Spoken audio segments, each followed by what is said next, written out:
Assalamualaikum warahmatullahi wabarakatuh. Perkenalkan, saya Reza Ginanjar, peserta pelatihan dasar CPNS Kota Tasikmalaya. Pada kesempatan ini, saya akan meresume salah satu materi pembelajaran pelatihan dasar CPNS, yaitu tentang pelayanan publik.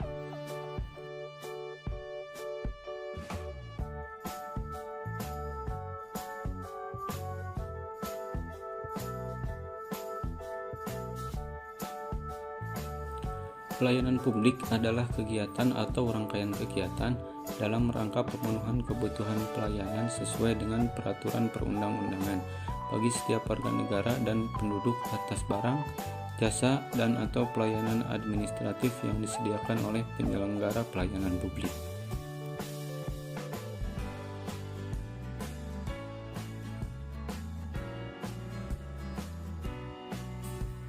Berikut ini adalah prinsip pelayanan publik. Yang pertama, partisipatif.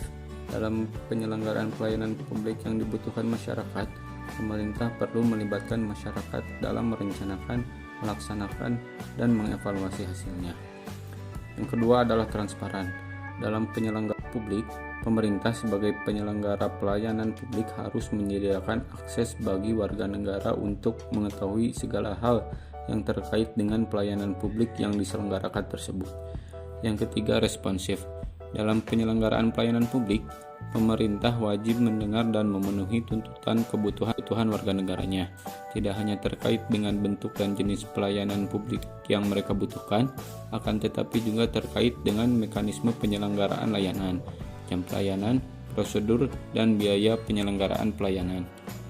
Yang keempat adalah tidak diskriminatif.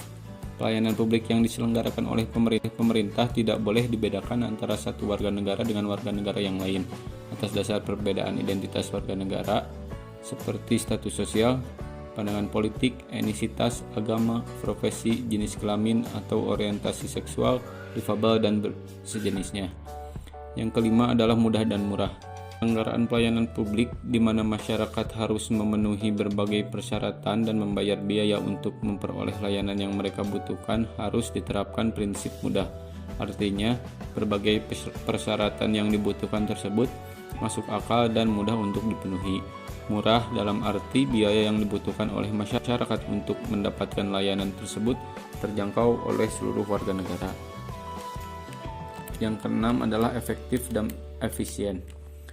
Penyelenggaraan pelayanan publik harus mampu mewujudkan tujuan-tujuan yang hendak dicapainya, dan cara mewujudkan tujuan tersebut dilakukan dengan prosedur yang sederhana, tenaga kerja yang sedikit, dan biaya yang murah. Yang ketujuh, aksesibel. Pelayanan publik yang diselenggarakan oleh pemerintah harus dapat dijangkau oleh warga negara yang membutuhkan dalam arti fisik dan dapat dijangkau dalam arti non-fisik, yang terkait dengan biaya dan persyaratan yang harus dipenuhi oleh masyarakat untuk mendapatkan layanan tersebut. Yang kedelapan adalah akuntabel. Penyelenggaraan pelayanan publik dilakukan dengan menggunakan fasilitas dan sumber daya manusia yang dibiayai oleh warga negara melalui pajak yang mereka bayar. Oleh karena itu, semua bentuk penyelenggaraan pelayanan publik harus dapat dipertanggungjawabkan secara terbuka kepada masyarakat. Yang kesembilan, berkeadilan. Penyelenggaraan pelayanan publik yang dilakukan oleh pemerintah memiliki berbagai tujuan. Salah satu tujuan yang penting adalah melindungi warga negara dari praktik buruk yang dilakukan oleh warga negara yang lain. Oleh karena itu, pelayanan publik harus dapat dijadikan sebagai alat melindungi kelompok rentan dan mampu menghadirkan rasa keadilan bagi kelompok yang lemah ketika berhadapan dengan kelompok yang kuat.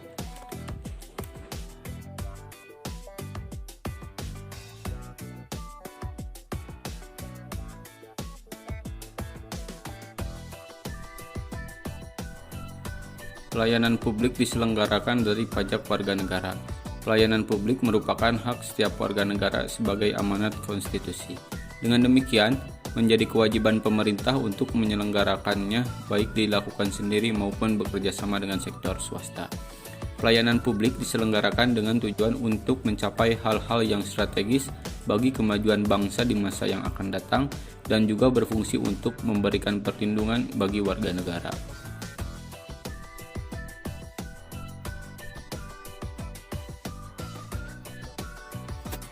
Etiket pelayanan publik. Etika berasal dari bahasa Yunani yaitu ethos, yang berarti watak, kesusilaan, atau adat kebiasaan. Etika biasanya berkaitan erat dengan perkataan moral yang merupakan istilah dari bahasa Latin yaitu mos, dan dalam bentuk jamaknya mores, yang berarti juga adat kebiasaan atau cara hidup seseorang dengan melakukan perbuatan yang baik dan menghindari hal-hal tindakan yang buruk.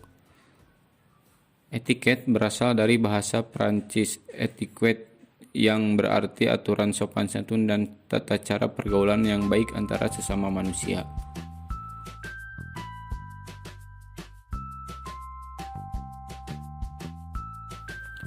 Berikut ini adalah perbedaan antara etiket dan etika.